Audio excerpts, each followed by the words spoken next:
Bonjour à tous, je vous salue fraternellement en Christ.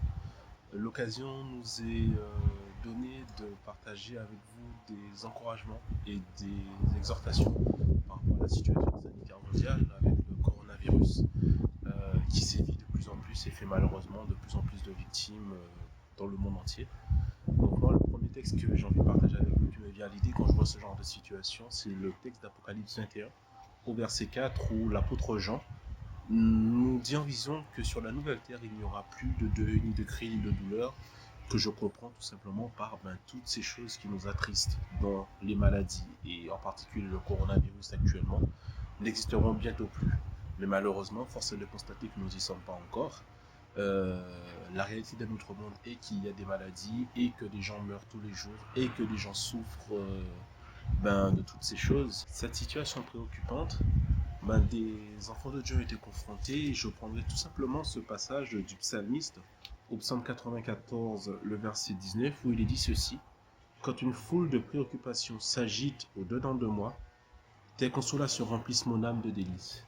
Et mon simple souhait pour tout un chacun est que les consolations de notre Dieu, toutes les promesses qu'il nous a faites à travers sa parole, toutes ces promesses relayées par ces enfants qui ont vécu des situations difficiles à travers les époques, puissent être des réalités dans nos vies actuellement et des sources de réconfort.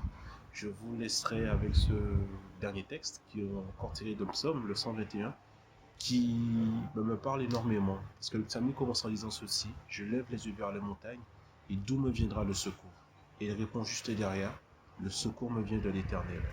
Donc puisse cette réalité du psalmiste, cette exhortation, soit une réalité aussi dans la vie de chacun de nous. Je ne vous connais pas personnellement, mais si vous avez des gens affectés dans votre entourage par le coronavirus ou quelconque maladie, sachez que vous êtes dans mes prières, dans nos prières.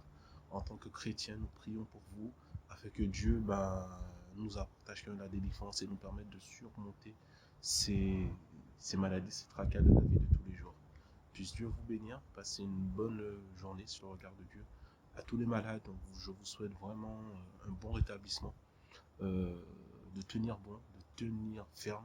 Raccrochez-vous à Dieu et à ses promesses, car il nous en délivre. C'est une réalité, il nous en délivre. Peut-être pas comme on l'aurait aimé, mais il nous en délivre, et les délivrances de Dieu, ses voies sont totalement incompréhensibles pour nous des fois. Mais quelle jouissance quand on voit la délivrance des choses qui nous entravent, des choses qui nous tracassent, des choses qui nous préoccupent, des choses qui minent nos santé et qui minent la santé de nos proches. Puis Dieu vous bénir et